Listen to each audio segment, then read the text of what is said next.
நீங்கள் கோயம்புத்தூரா? அப்போ கண்டிப்பாக நீங்கள் இந்த பிளேஸை ட்ரை பண்ணியே ஆகணும்.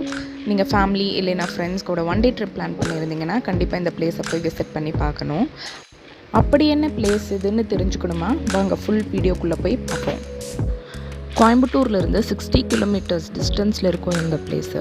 கோயம்புத்தூர் ஃபாரஸ்ட் டிவிஷனால் இனிஷியேட் எடுத்த one of the eco tourism places தான் இந்த பர்லிக்காடு. ஆன் ஸ்பாட் டிக்கெட் கிடையாது, நீங்கள் ப்ரீ புக் பண்ணி தான் போக முடியும். இது வந்து this is open all day, even on Sundays வந்துட்டு இது ஓப்பனாக தான் இருக்குது. நீங்கள் சப்போஸ் நீங்கள் புக் பண்ணி போகணும் அப்படின்னா நான் வந்துட்டு லிங்க் ஷேர் பண்ணியிருக்கேன், நீங்கள் அதில் போய் பார்த்துக்கலாம். இது பர்லிக்காடு தவிர மற்ற பிளேசஸும் கொடுத்துருப்பாங்க, நீங்கள் அங்கே வேணாலும் நீங்கள் ப்ரீ புக் பண்ணி போய்க்கலாம். இதோட டைமிங் மார்னிங் 10 to 5, ஆனால் நான் பார்த்தீங்கன்னா 1 hour முன்னாடியே போயிட்டேன். இந்த ரூட்டோட ஸ்பெஷாலிட்டியே பார்த்தீங்கன்னா தார் ரோடு போட்டிருப்பாங்க, பட் ஆனால் வண்டியே அவ்வளோக்கா இருக்காது. ஏதாவது 1-2 வண்டி தான் பார்க்க முடியும் நீங்கள் மார்னிங் போகும்போது. 2 செக் போஸ்ட் இருக்கும் போகும்போது, அந்த செக் போஸ்ட்டை தாண்டி தான் போகணும். இங்கே வந்து 2 வீலர் அலௌடு கிடையாது, கார் தான் அலௌடு. இங்கே போகும்போது வேறு எந்த அனிமல்ஸ் பார்க்க முடியல, நான் ஒரே ஒரு மான் மட்டும் பார்த்தேன், ஆனால் அது என்னால் வந்து வீடியோவில் கேப்சர் பண்ண முடியல. இப்போ கொஞ்சம் தூரம் கழிச்சு பார்த்திங்கன்னா ஆஃப் ரோடு வந்துடும். இந்த ஆஃப் ரோடுலேருந்து கொஞ்சம் ஒரு 5 to 6 கிலோமீட்டர்ஸ் நீங்கள் உள்ளே போகிற மாதிரி இருக்கும். அங்கே வந்துட்டு கொஞ்சம் தூரம் போனனே அந்த கீழே இறக்கும் மாதிரி இருக்கும். அந்த இறக்கத்தில் தான் நீங்கள் போக வேண்டியது இருக்கும். நீங்கள் அங்கே போய் பார்க் பண்ணிவிட்டு கொஞ்சம் நேரம் அப்படியே சில் பண்ணிவிட்டு நீங்கள் உட்காந்துருக்க வேண்டியது தான். அதுக்கப்புறம் 10 o'clock வந்துட்டு இந்த ஃபாரஸ்ட்லேருந்து வருவாங்க, அவங்க வந்துட்டு கைட் பண்ணுவாங்க என்ன பண்ணணும்னு. பார்க் பண்ணிவிட்டு இந்த பிளேஸை சுற்றி பார்த்திங்கன்னா இப்படி தான் இருக்கும். அப்புறம் இதுலேருந்து கொஞ்சம் இறக்கத்தில் நீங்கள் நடந்து போகிற மாதிரி இருக்கும். அந்த இடத்துல பார்த்திங்கன்னா அந்த டேமோட வாட்டர் தெரியுது, டேம் வாட்டர் தெரியுது. இப்போ நான் அதில் தான் அந்த பரிசல் ரைடு கூட்டிகிட்டு போவாங்க. எனக்கு கொஞ்சம் இந்த அவசரம் பிடிச்ச மென்டாலிட்டி, அதனால் நான் எப்போவுமே எந்த பிளேஸ்க்கு போனாலுமே வந்துட்டு 1 hour முன்னாடி போயிடுவேன்.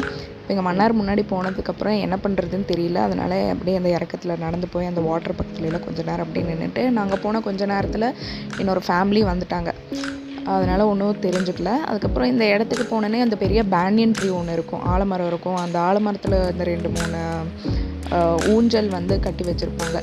அப்புறம் அந்த ஊஞ்சலில் போய் ஆடிட்டு கொஞ்ச நேரம் வீடியோலாம் எடுத்துகிட்டு அதுக்கப்புறம் அப்படியே டைம் ஸ்பெண்ட் பண்ண வேண்டியது தான். இது ஃபேமிலி ஃப்ரெண்ட்ஸ் பெரிய குரூப்பாக போனால் இன்னும் ஒரு என்ஜாய்மெண்ட்டாக இருக்கும். நீங்கள் 2-3 பேர் போனீங்கன்னா ஓகே, நீங்கள் அந்தபடியே டைம் ஸ்பெண்ட் பண்ணிட்டு வர மாதிரி தான் இருக்கும். அதுக்கப்புறம் கொஞ்ச நேரம் கழித்து பார்த்திங்கன்னா இவங்க ஒரு பாட்டி சுக்கு காப்பி கொடுப்பாங்க. அந்த காஃபி குடிச்சிட்டு கொஞ்ச நேரம் அப்படியே இருக்க வேண்டியதான். இந்த புக் பண்ணவங்களாம் வரதுக்காக வெயிட் பண்ணிகிட்ருப்பாங்க. இந்த பரிசல் அப்புறம் அப்படியே லைனாக இப்படி அடுக்கி வச்சுருப்பாங்க. எல்லோரும் இந்த சுக்கு காப்பியெல்லாம் குடிச்சிட்டு செட்டில் ஆகிற வரைக்கும் வெயிட் பண்ணிவிட்டு இந்த சேஃப்டி ஜாக்கெட்ஸ் கொடுப்பாங்க, எல்லாம் போட்டுட்டு இன்ஸ்ட்ரக்ஷன்ஸ் கொடுப்பாங்க என்னெல்லாம் ஃபாலோ பண்ணணும் அப்படின்னு. அப்புறம் கொஞ்சம் நேரம் கழித்து அப்படியே லைனாக எல்லாத்தையும் ஒவ்வொருத்தராக இந்த பரிசலுக்குள்ளே இறக்கி விடுவாங்க. 4 பேர்த்து உட்கார வைப்பாங்க, இன்க்ளூடிங் அந்த பரிசல் ஓட்டில் வர சேர்த்து 5 பேர் இருப்பாங்க. வெயிட்டெல்லாம் அட்ஜஸ்ட் பண்ணிட்டு உட்கார வைப்பாங்க. அப்புறம் அப்படியே ஒரு 45 minutes இந்த ரைடு அப்படியே கூட்டிகிட்டு போவாங்க.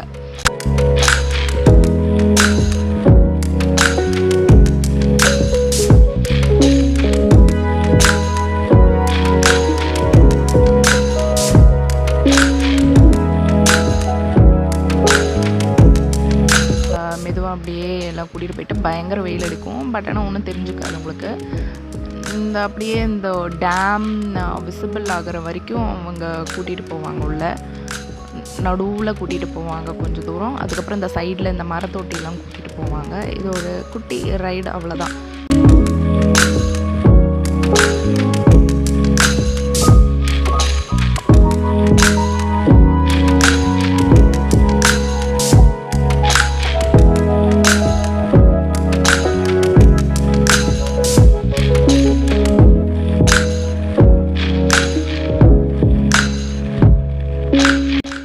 அப்புறம் கொஞ்சம் தூரம் கழித்து நடுவில் போய் அப்படியே மெதுவாக ஸ்லோவாக போகிற மாதிரி இருக்கும், வெயிலில் காயிற மாதிரி இருக்கும். ஆனால் வியூ ஃபுல்லாக 360 டிகிரி எல்லாமே தெரியும். அந்த டேம்லேருந்து எல்லாமே தெரியும், ஃப்ரண்ட்டு பேக் சைட்ஸு எல்லாமே தெரியும். அப்புறம் கொஞ்சம் தூரம் கழித்து ஒரு 4-5 தடவை சுற்றி விடுவாங்க இப்படி இந்த மாதிரி பரிசலில் ஃபுல் வியூ தெரிகிறதுக்கு, 360 டிகிரி வியூ தெரிகிறதுக்கு. எனக்கு இந்த சுற்றுறதுலாம் பிரச்சனை இல்லை, எனக்கு செட் ஆகிரும். பட் ஆனால் கூட வந்தவங்களுக்கு எல்லாம் வந்துட்டு ஒரு மாதிரி நாஷியஸ்னஸ் ஆகிடுச்சு.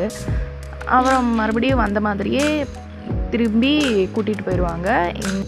அப்படியே வெயிலில் காஞ்சிட்டு வந்ததுக்கப்புறம் வீட்டு சமையல் வந்து ரெடியாக வச்சுருப்பாங்க. இவங்க என்னென்ன ஆஃபர் பண்ணாங்கன்னு பார்த்தீங்கன்னா, பழம் ஆஃபர் பண்ணாங்க, அதுக்கப்புறம் சாலடு, அதுக்கப்புறம் வந்துட்டு களி வச்சுருந்தாங்க, அதுக்கு கீரை வச்சுருந்தாங்க, அதுக்கப்புறம் சப்பாத்தி, குருமா, அப்புறம் வந்துட்டு அப்பளம், அதுக்கப்புறம் தயிர் சாதம், ஊறுகாய், ரசம், ரைஸு, அதுக்கப்புறம் தயிர் வெங்காயம், வெஜிடபிள் பிரியாணி, அதுக்கப்புறம் சிக்கன் கிரேவி வச்சுருந்தாங்க. பட் ஆனால் அதை நான் வீடியோ எடுக்கிறதுக்குள்ளாரையே முடிஞ்சிருச்சு. போட்டது தான் தெரியவெல்லாம் பறந்து போச்சு. அதுக்கப்புறம் முடிச்சுட்டு நம்ம ட்ரைவ் பண்ணிட்டு வந்த வழியிலேயே வந்துட்டு திரும்பி கூட்டிகிட்டு போவாங்க. ஒரு ரிவருக்கு கூட்டிகிட்டு போவாங்க. ரிட்டன் ரூட்டில் இருந்து ஒரு பக்கம் லெஃப்ட் எடுத்தால் ஒரு கொஞ்சம் கிலோமீட்டர்ஸில் வந்துட்டு அந்த ரிவர் வந்துடும். நம்ம வந்துட்டு பார்க் பண்ணிவிட்டு கொஞ்சம் தூரம் ஒரு 500 மீட்டர்ஸ் வந்து நடந்து போகிற மாதிரி இருக்கும். அந்த ரூட் பார்த்திங்கன்னா வந்துட்டு கொஞ்சம் சேஃப்டியாக தான் இருக்கும். அவங்க ஒரு 2 to 3 o'clock வந்துட்டு அந்த இடத்துக்கு கூட்டிகிட்டு போயிடுவாங்க. கொஞ்சம் தூரம் அப்படியே நடந்த அப்புறம் பரிசலில் போய் வந்ததுக்கப்புறம் இந்த இடம் பார்க்குறதுக்கே குளுன்னு இருக்கும். நீங்கள் வந்து ட்ரெஸ் எடுத்துகிட்டு வந்திருந்தால் நீங்கள் போய் சேஞ்சிங் ரூம் இருக்கும், அந்த சேஞ்சிங் ரூமில் போய் மாற்றிட்டு நீங்கள் இங்கே வந்துட்டு கொஞ்சம் நேரம், நீங்கள் எவ்வளோ நேரம் வேணாலும் 5 o'clock வரைக்கும் அலோவ் பண்ணுவாங்கன்னு நினைக்கிறேன். இதில் மெயினான விஷயம் பெர் ஹெட்டுக்கு இது 600 rupees தான். நீங்களும் உங்கள் ஃபேமிலி ஃப்ரெண்ட்ஸ் கூட போய் இது வர்த்தான ஒன் டே ட்ரிப்பை என்ஜாய் பண்ணுங்கள். டடா.